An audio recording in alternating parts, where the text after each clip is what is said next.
त्याच्याचबरोबर बंदूक दाखवून 12-15 लोक होते असं आम्हाला कळलेलं आहे। आणि मग अशा पद्धतीने तुम्ही जर धमकवत असाल, फक्त प्रसिद्धी मिळावी म्हणून तिथे शाई टाकत असाल, गोंधळ घालत असाल, तर हे शोभणारं नाही, आपल्या महाराष्ट्र धर्माला शोभणारं नाही आणि वारकरी संप्रदायाला शोभणारं नाही। खरं तर वारकरी संप्रदायामध्ये असणारे सर्व मान्यवर महाराज, अबप आणि सामान्य लोकांना मला विचारायचंय की जे खरे वारकरी संप्रदायाचे लोक असतात, जे खऱ्या अर्थाने संतांचा विचार पुढे घेऊन जाणारे लोक असतात, अशा खालच्या लेवलला शिव्या देत असतात का हो? कधी एवढं चिडतात का? बंदुके दाखवतात का? बंदुके घेऊन फिरतात का? मग अशा पद्धतीने ही लोक जर घुसखोरी करत असतील आणि लोकांना धमकवत असतील तर हे शोभणारं नाही। आणि हा कोणी जो बोंदू लागला ना, त्याला मला विचारायचंय की त्याचे जे गुरु आहेत त्यांनी जे आळंदीमध्ये आणि नागपूरमध्ये शाळा काढली, बहुजन समाजाच्या मुला मुलींना त्या शाळेमध्ये शिकवलं जातं का? प्रवेश आहे का? या बोंधूबाबांनी सांगावं। त्याच्याच बरोबर तुम्ही महात्मा फुले असतील, क्रांतीज्योती सावित्रीबाई फुले असतील, ज्याच्यासाठी लढल्या की सामान्य लोकांना, सर्वसामान्य लोकांना, बहुजन समाजाच्या मुला मुलींना शिक्षण मिळावं, आणि मग आजच्या काळामध्ये बहुजन समाजाला शाळेत तिथं जाऊन दिलं जात नसेल आणि याला तू गुरु मानत असतील आणि इथं येऊन आम्हाला शिकवत असतील, हे महाराष्ट्राच्या विचाराला परवडणारं नाही, शोभणारं नाही। आम्ही या गोष्टीचा निषेध करतो आणि विकास भाऊंच्या पाठीमागे त्या ठिकाणी भक्कमपणे। आणि त्याच्याच बरोबर हे मध्य प्रदेशचे जे बोंधूबाबा आले होते, बागेश्वर महाराज, इथं येऊन जेव्हा छत्रपती शिवाजी महाराज म्हणून बोलले होते, तुकोबारायांबरोबर होते, बोलले होते, तर माऊली महाराजांबद्दल पण बोललं गेलं होतं। हा झोपला होता का दाढीचे केस उपटत बसला होता का गवत उपटत बसला होता? त्यामुळे उगाच शहाणपण दाखवण्यासाठी, कुठेतरी बातमी मोठी होण्यासाठी आणि हे प्रतिगामी विचाराचं जे कोणी नेते असतील त्यांच्याकडनं बक्षीस मिळवण्यासाठी असं जर वागत असतील तर हे योग्य नाही, बरं नाही। सकाळपासून आंदोलन सुरू आहे, पोलिसांकडून गुन्हा दाखल करण्याची प्रक्रिया सुरू आहे, मात्र अटक करण्याची मागणी। तुम्ही मला सांगा, अजितदादा पवार जे महाराष्ट्राचे उपमुख्यमंत्री होते त्यांच्याबद्दल आम्ही, त्यांचं जी घटना घडली त्याबद्दल FIR करा अशी विनंती केली, झाली का या महाराष्ट्रामध्ये मान्य? एवढ्या मोठ्या नेत्याच्या बाबतीत जर असं होत असेल तर सामान्य लोकांचं काय?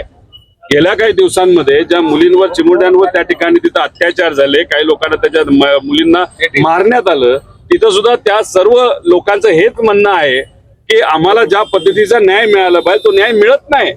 श्रीमंताचा आणि पैशावाल्यांना न्याय आणि सामान्य लोक, विचारासाठी लढणारे जे लोक आहेत ते मात्र त्या ठिकाणी तासनतास पोलीस स्टेशनला जाऊन बसतात आणि मग तिथं पोलीस सांगतात हेच घ्या आणि तेच घेऊ नका। अरे हे कोण सांगणार आहे? FIR आम्ही दाखल करणं, आमचं म्हणणं त्या ठिकाणी मांडणं हा आमचा अधिकार आहे। FIR दाखल करून घेणं ती त्यांची ड्युटी आहे। तपास करा, बघा काय होते आणि त्यानंतर तुम्ही तिथं सांगा ना की हे होऊ शकतं आणि होऊ शकत नाही। आधीच कसं तुम्ही काय तिथं भविष्य करणारे बोंधूबाबा आहात का पोलीस अधिकारी आहात?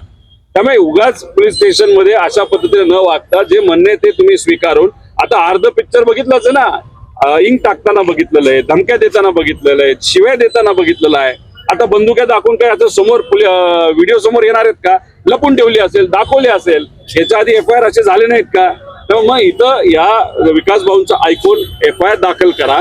त्याला तारवृत्तीच्या लोकांना असं वाटतं की नाही हे सरकार आपलं सरकार आहे, सामान्य लोकांना वाटतं हे सरकार आपलं नाही, पण गुंडांना वाटतं हे आपलं सरकार आहे, आपलं काहीच होऊ शकत नाही। गोंधळ घाला, मस्ती करा, बंदूक दाखवा, शाई टाका, शिव्या द्या।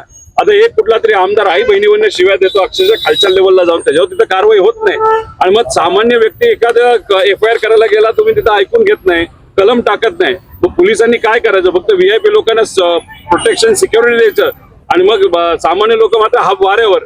हे महाराष्ट्रामध्ये तर अशा गोष्टी होत नव्हत्या। अभिनंदन केलं ते हल्ला केला म्हणून नितेश राणेंनी अभिनंदन। ज्या व्यक्तीबद्दल तुम्ही बोलताय, जसं पार्टी बदलतात, जसं सरकार बदलत असे ते कपडे बदलतात आणि विचार बदलतात, त्यामुळे त्यांच्या विचाराबद्दल आणि त्यांचं कसं आहे की त्यांना कुठेतरी मुद्दामून सरकारमध्ये मोठ्या नेत्यांनी जवळ केलेलं आहे, कशासाठी? तर राजकीय दृष्टिकोनातून भुंकायला। मग कुठेतरी बहुजन समाजाच्या ह्या सर्व नेत्यांना पुढे करायचं, आपण मात्र मागे राहायचं आणि तमाशा बघत राहायचं, त्यातला हे भाग आहेत नितेश भाऊ। तर त्यांच्याबद्दल आपण काय बोलणार? त्यांना जे काम दिलं ते काम तिथं करतात।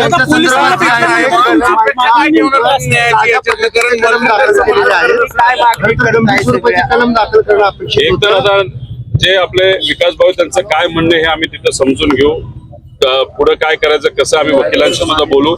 पोलिसांचं काय मत आहे हे तिथे समजून घेऊ आणि मग पुढे काय करायचं हे आपल्याला सांगतो. शाई फेक प्रकरणानंतर राष्ट्रवादी काँग्रेसचे अध्यक्ष शरद पवार यांनी थेट संपर्क साधल्याची माहिती समोर आली आहे. या प्रकरणात रोहित पवार यांनीही आक्रमक भूमिका घेत तीव्र नाराजी व्यक्त केली. विकास लवांडे यांनी संपूर्ण घटनेची माहिती शरद पवारांना दिल्यानंतर राजकीय वातावरण आणखी तापलं आहे.